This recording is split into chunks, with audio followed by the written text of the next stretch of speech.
So, Cooking 101 muna ang lola niyo. So, Happy New Year! Magluto muna tayo ng obi. Halaya. So, first, gatanan nyo. 2.5 lang siya kasi kunti lang ang luto ng lola mo. So, January 1, stay lang kami sa bahay. So, luto muna ang Inday Garotay. Stay tayo, healthy tayo sa 2026. Haluin na lola niyo. Kasi may tira ako ng ube. So, kailangan ko na lutuin kasi masisira siya. So, walang magawa, luto-luto muna. Kumusta ang New Year nyo, mga Inday Garots? Kami simple lang. Kumain lang kami ng dinner sa restaurant. Tapos, 9:30, 10 o'clock, nandito na kami sa bahay. So, dito na kami nag-celebrate na New Year. Simple lang.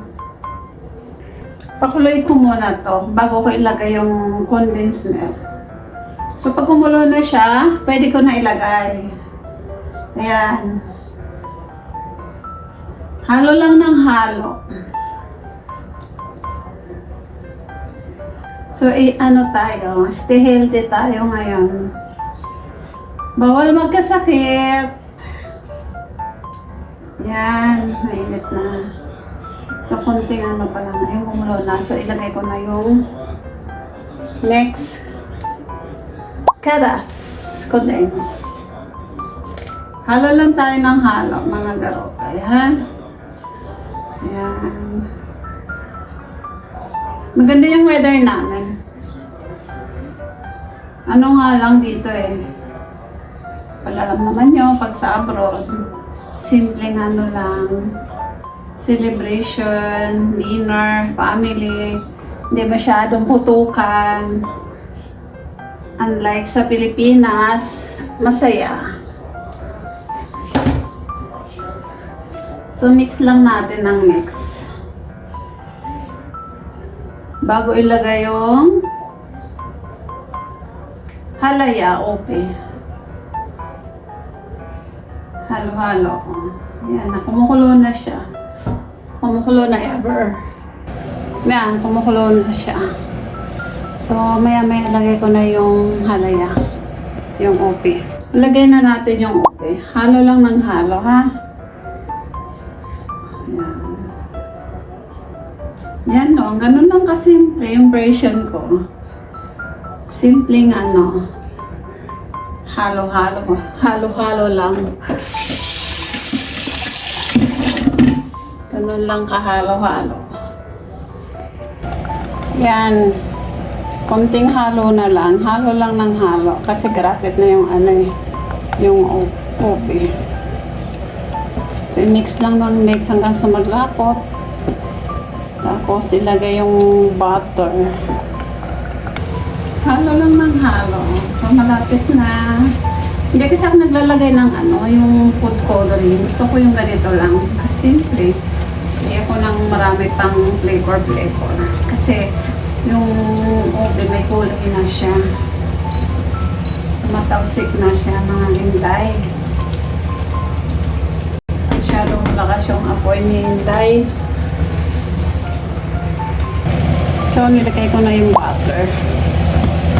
Yan. Halo lang. Halo ng halo. Ayan. Malapot na siya. Malapit na. Lagyan ng butter. Yan. Malapit na. Sarap. Lagay ko siya sa may dahon. Abangan na lang kung anong lasa siya. Kailangan mahina lang yung apoy. Mga Inday. Yan, luto na. Pwede ko na siya i-transfer. Super yummy! So, tikman natin mamaya.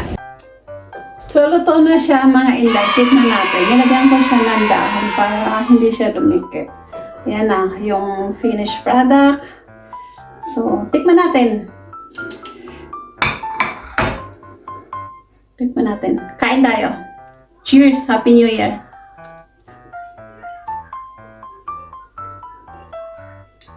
Ang sarap. Wow! Super. Proud ako. First time ko magluto to. Bongga. Sarap. Grabe. Sarap. Dessert ko to bukas. Ako lang namang kakain to eh. Kasi ang palanggang kang hindi nakain yan eh. Hindi niya kilala pero patry ko. Bibidyohan ko siya pag tumikim. So, in mga Inday Garotay, thanks for watching. Till next video, stay healthy tayo. Happy New Year! Bye!